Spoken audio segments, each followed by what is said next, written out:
drives, kicks it out to Mitchell. For a moment, Shanae, we had that Cade Mitchell kind of going at it. Yeah, we had the duel, but then things flipped the switch very quickly. Hello.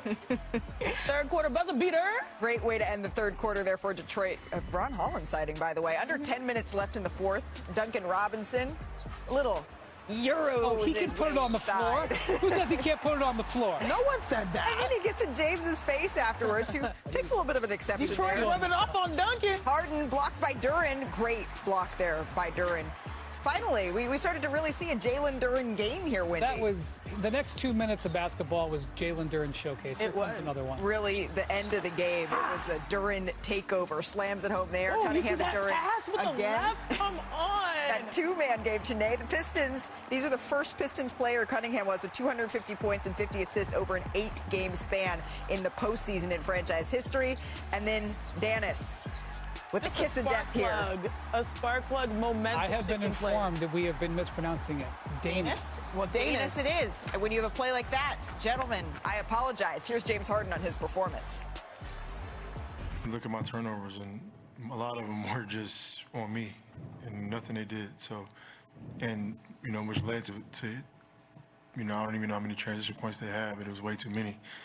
And, if I had to put my print on one thing on the game, that's the game right there. How many points they had in transition? How far turnovers? 20, there you 31. Go. That's the game. It's nothing else.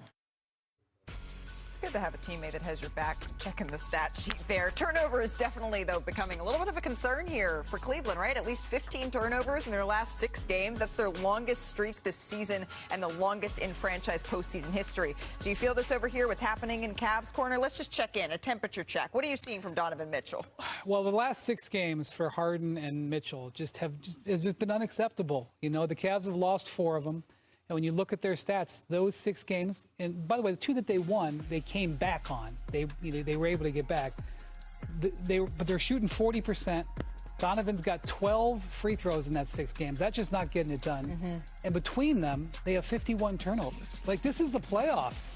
This is where you're supposed to make a difference. This was a tie game with 5 minutes to play. Right. And it was the Pistons players and stars that outplayed the Cavs stars down the stretch. Well, this happens with James Harden, right? This is the 29th game in postseason history for him where he's had more turnovers than he has field goals, Perk. But I know for you, this was about the big fella. No, but hold on one second. Put him on the bench. At what point is No. No, you know what? What? If he wasn't a Hall of Famer, he would have gotten benched. But he stuck with him, and he did play a little bit better. It's enough of this sticking with him, right? We go come with facts over feelings. The fact of the matter is that he's turning the ball over, and he's still not that great defensively. That closing lineup that they had, especially in the backcourt around the perimeter yesterday, wasn't going to cut it. You had Max Strus, Donovan Mitchell, and James Harden. When you got Ellis, you got Jalen Tyson, you got Dennis Schroeder. One of those guys got to go to the bench, and one of those guys got to come in. At the end of the game, we saw it. Tobias Harris, Cade, they just started attacking the basket because it wasn't no force. You need perimeter defense. If I'm Kenny Atkinson, going into game 2, I'm not just going to have that level of tolerance for James Harden and his damn turnovers. What's wrong? No, there's nothing wrong. The reason why I say is keep a cool booty before we're saying bench James Harden. No, I ain't saying start him. But then get other people going, because Dennis Schroeder actually came in and gave really good minutes, energetic minutes. So did Strus. But to me, the key here is that James Harden has to be on the floor and not turn over the ball. Because when James Harden turns over the ball, guess who has horrible games? Evan Mobley and Jared Allen. Jared Allen only had 2 points. Mobley had 14, which is solid. Foul trouble. Yeah, exactly. But in my opinion, anytime you see bad turnover games for James Harden, you can make a correlation to lack of production from their post. Yeah, but he has to be on the floor. But floor. it shouldn't affect the other end.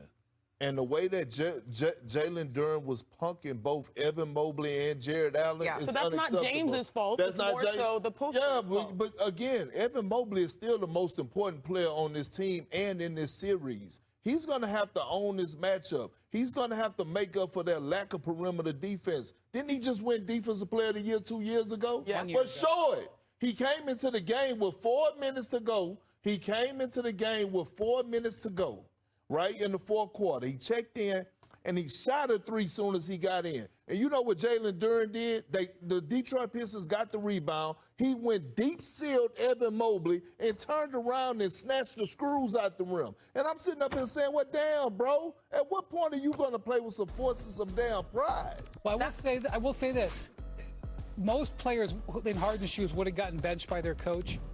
He stuck with them. Kenny Atkinson stuck with them, and he did lead an 11-0 run, but then they didn't finish. This right here were the winning plays because Duren, he had 11 points, 12 rebounds, I think 4 assists, but these are the plays that actually won them the game. You just saw the block on one end, and then on the other side, this is where he got the opportunities. Cade, he can drop 40, but instead what makes him great is the fact that he can drop assists in a timely nature and get his teammates going. But also, look how easy Cade is getting to the paint. But here's right the there. deep seal right here. Just little boredom. Grown man. Wendy, this is what I'm talking about. Kenny Atkinson put Evan Mobley in with 4 minutes left. Yep. After that, it went downhill. But if you're going to go down, you're going to go down with Mobley, Harden, and Mitchell. That's where they went down. Hey, but can I like make this a little bit more positive? Are you okay? No. Because I want to tell you something good though. What? Because the big question has been who is going to step up. Duren has had good moments, right, but not consistency. When's the first time you accepted being called auntie? It was recent for me. They called Tobias Harris uncle. Still have not. And he has. I'm cool with being auntie. Tobias Harris is excellent right now as a number 2 option scoring. He's had 6 straight games of 20-plus points. He has not even had that in the regular season this year. He's playing his best version of basketball right now, and he has been the calming presence. You see that mid-range shot right there? That was what helped ice the game. Janae, as what the Pistons did and what they have learned, this is the number 1 seed that we were waiting to see rather than the turnovers of the Cleveland Cavaliers. Completely agree. We've been waiting for Cade Cunningham to have help. Duncan Robinson had 5 threes. Tobias had 20-plus points. Jalen Duren had a huge run in the fourth quarter. This is the Pistons squad that can actually do it. You know what happened? It was a blessing in disguise for them to go through that hard-fought 7-game series because they found themselves, right? And they developed confidence. But we have to stop with this James Harden. He's 36 years old. He is not the guy that you just going to continue to give extending his leash. Like, no, if he's not cutting it, put him on the bench. All right, well, before Perk breaks the table with his Arthur I ain't got fist enough that's money to happening pay for over it. here, let's take a break and cool off here. Speaking of who needs to step up, who needs to in place of Joel Embiid tonight? We have the latest ahead of that crucial Game 2 against the Knicks. Plus, Game 1, it belonged to Anthony Edwards. But can Wemby and co. punch back before this series swings to They better. And after surviving the Garden Frenzy, did you see J.R. Smith? He got mobbed by fans outside. Well, he's going to join us. Be careful, Swish. Answer biggest questions in New York. And congratulations, he's a college graduate this weekend. All right.